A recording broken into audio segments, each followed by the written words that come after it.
The British GP last year had everything. We had a wet race, we had Max on pole, but he ended up spinning in the middle of the race. We had a wholesome Hulk podium who got his first ever podium after 239 races. So, how does this year's British Grand Prix look? Can we expect something similarly exciting race at least?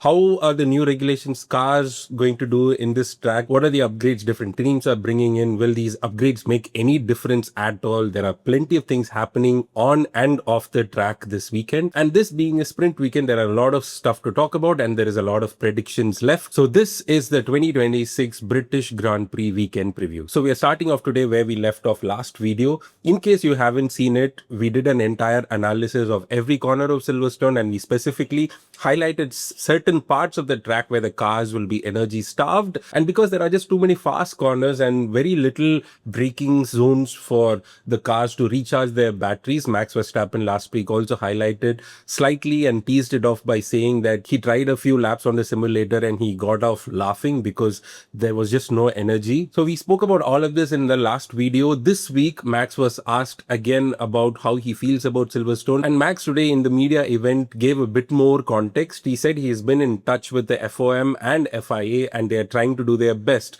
That is actually such a nice thing to hear from him because he has been the biggest critic of the regulation for years, not just this year. But he also went on to talk about all the long straights and the fast corners where you barely touch the brakes. Exactly the same thing we discussed in the last video about Silverstone and the super clipping. So he is not looking forward to this weekend at all, but this being a sprint weekend, it is double the qualifying and double the racing. So we've already spent a lot of time and an entire video talking about this specific issue. So if you want to know more or if you want to join the conversation, check out our last video. And on the topic of Max Verstappen, the media day had plenty of other questions also directed at him, specifically regarding him being associated with a McLaren seat.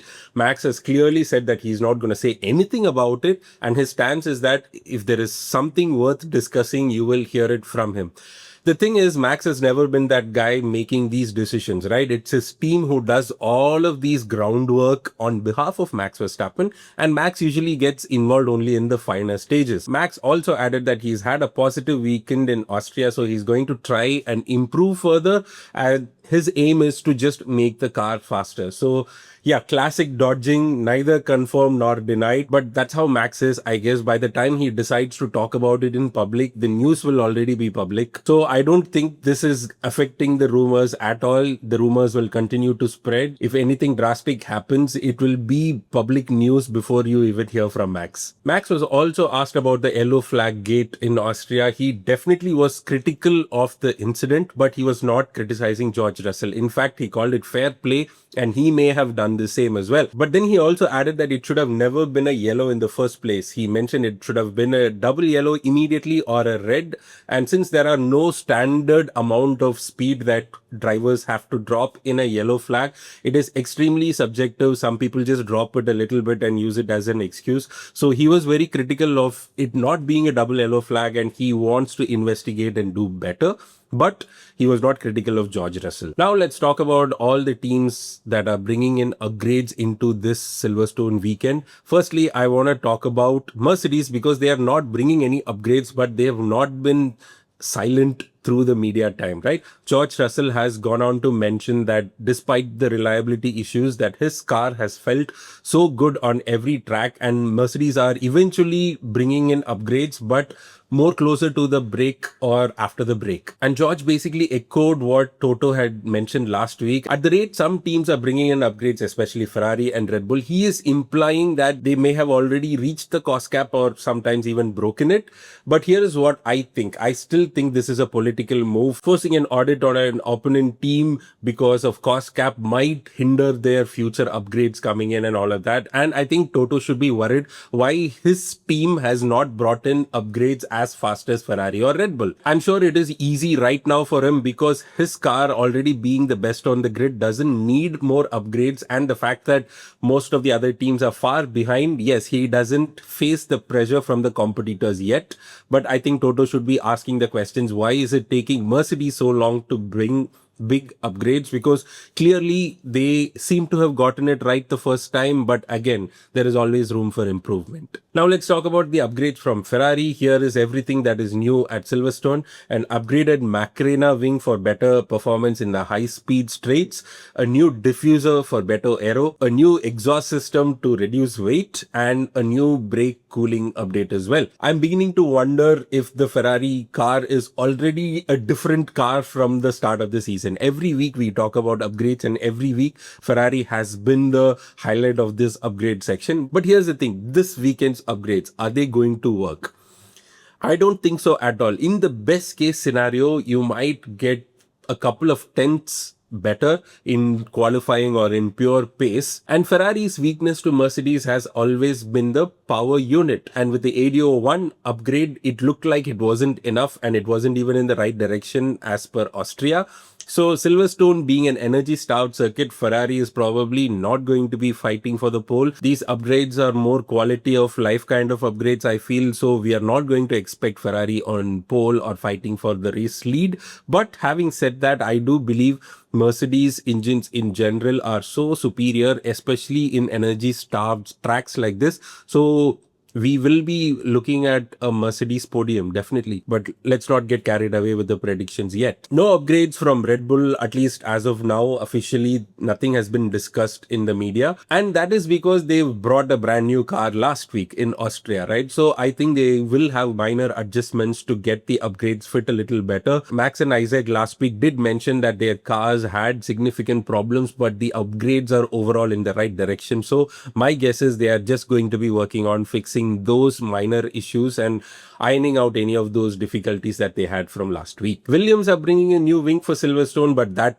is about it. The biggest upgrade is expected in Baku. Now, Williams and Carlos Sainz specifically had joined Toto Wolff in expressing concerns for the midfield and the tail teams, where it is not possible for them to bring in upgrades as quick as possible. So they were looking at a cost cap for aero developments as well. But again, these are all, just because one person introduces a rule, another person gets a disadvantage. And to combat that, if we keep bringing in all of these new rules, why can't we just sit at our homes and do the race in simulations and then just declare who the winner is? Bringing in new and additional rules are not going to help. And I actually am not even happy with the ADO rules, but it is what it is right now. In fact, cost cap is becoming the talking point of the weekend. McLaren also aren't bringing any upgrades specifically for Silverstone, at least the internal upgrades. Externally, they have a super sweet livery. We did speak about it in the last video. It is a lovely tribute to their first ever McLaren Formula One racing car M2B, which has a white color sides and a British racing green stripe through the middle. Andrea Stella has also mentioned that even though they have the same engine as Mercedes, their aero package is so bad they are losing time both in the straights and in the corners.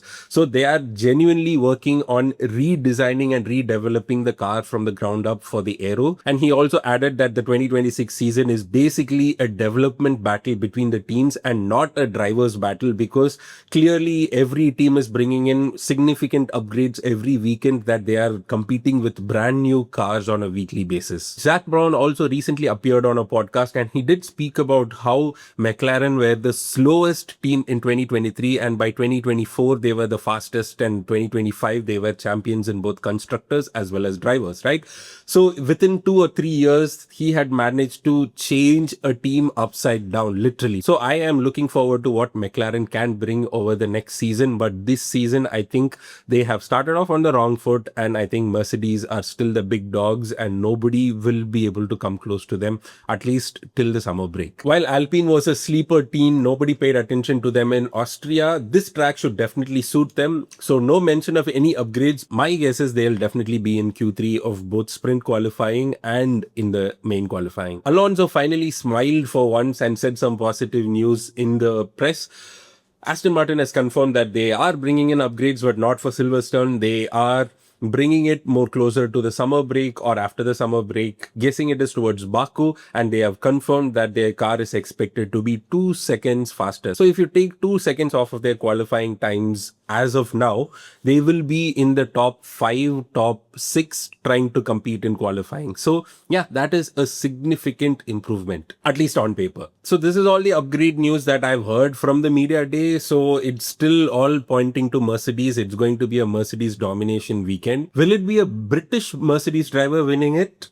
Let's wait and see. And in the midst of all of these news, Lewis Hamilton has a news of his contract being extended with Ferrari. Yes, it came out. It looks like it was scheduled for Silverstone, but somehow it did not materialize, but it is being moved to Monza, Ferrari's home. And some reports also speculated on some clauses Lewis might have had to meet to ask for a contract extension. I know we've been speaking about contracts and clauses for a while now, but I think this year Lewis Hamilton is definitely in much better form. And if anything, he is the first driver for Ferrari at the moment. So his contract was definitely going to get extended anyway. It's just the timing of it that is being planned. Yes, Monza, and the timing will give the most PR and noise. So it will be amazing if Lewis Hamilton signs in the home race in front of the Tifosi. And in other news, one of the coolest things about last year's season was the Lego race. Now, that Lego race gave us so much content, so much joy. There were so many memes that came out of it. And this year, the Lego race is back. When is it happening? It's happening on Sunday before the race begins. In India, it is at 5:30 p.m. It will be replacing the drivers' parade that usually happens. Also, the race is at 7:30 this week, not 6:30. Okay, just giving you a heads up. Don't forget. Last year, there were 10 cars with each car having double seats, and they were almost the same size as real cars, right? This year, the drivers individually get their own cars with their own numbers in front.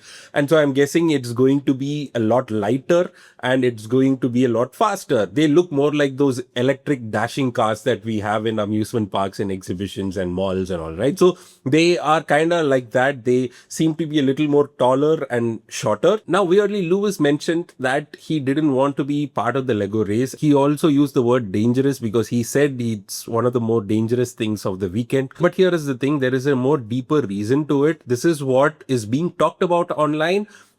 Not really sure. Lewis gave that reason to the media to avoid any kind of public discussion on this issue. But what we've heard is that usually these drivers' parades are contracted by Formula One. These drivers have to mandatorily appear for these driver events. Unless there is any specific exceptions, they had to take permission from the FIA, but these driver parades are mandatory because it is part of the sport. When you add a brand like Lego, it makes it slightly more difficult because not only are these guys promoting Formula One, they are promoting Lego as well. Now, these drivers have to be compensated for endorsing a brand. They are literally sitting on a toy and endorsing a toy brand. So Lewis definitely seems to be the only one who has the courage and the right mind to even bring this up to FIA and talk about it if this is what actually is happening. But later reports also confirmed that Lewis will definitely drive for the Lego race.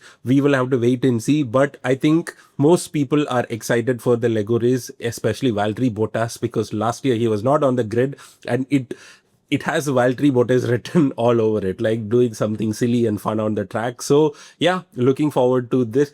Probably will be the most exciting race of the week considering how bad the deployment is going to be. Having said that, I have a personal request as well. Speaking of Legos, they do not sponsor me. I am a nobody, okay? I'm just some random dude on the internet. But my friends know me as the guy who collects Legos. And I'm not just saying Formula One Legos, okay?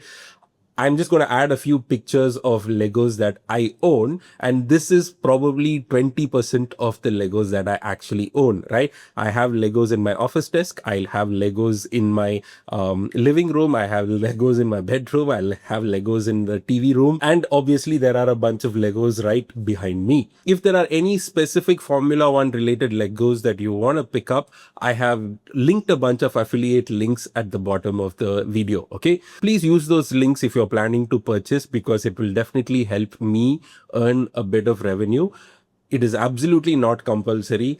It is only if you had already planned to buy a Lego please use this link. It is your way of supporting my channel, and it is completely optional because Legos tend to be very expensive. So it is an absolute optional request. But if you are considering buying some Legos, please use the links from my video. All right, let's get into predictions, the most exciting part of the video. Let's get to my weekend predictions. Since it is a sprint weekend, we will do 2 predictions for sprints and 4 predictions for the race. And also logic states that for me to be correct, I have to bet on Mercedes. But who wants to be right? Like, that's my wife's job to be right. So I might as well just end up using this section to accidentally jinx the crap out of everyone and every team. So here goes my predictions. Sprint race, I think McLaren will be on pole position.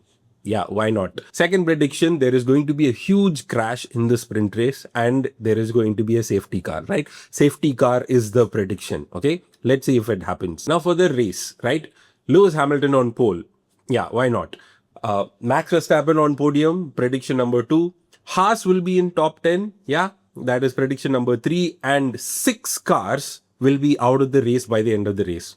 Yeah, 6 DNFs. That is my 4th and final prediction. I think we just have to jinx the chaos into this race because clearly British GP looks a little depressing from the eyes of Red Bull and Ferrari fans. So there you go. I will try to come online and do live sessions during the race weekend. But here's the thing. I work on Friday and Saturday. So I will try to get home on time so that I can turn on the camera and everything and start doing live. I can't promise you. I don't know how the traffic will be. I don't know if I'll be home in time for the sessions and all. So please don't hold me accountable over there because I genuinely do have a day job. But definitely for the race, we will be going live. I will keep all of these updates posted on Instagram. So if you are not following me on Instagram, please do. And if you have watched the video so far and if you still haven't subscribed, I am requesting you to subscribe because it is free. So yeah, we are on a roll of videos. I'm excited. I'm happy. I'm happy that I get to do this. I am happy to see all of your comments and all of the likes and the shares and the hypes that you guys give. So looking forward to the weekend. Hope you all have a lovely race weekend and I will see you on the other side. Okay, peace.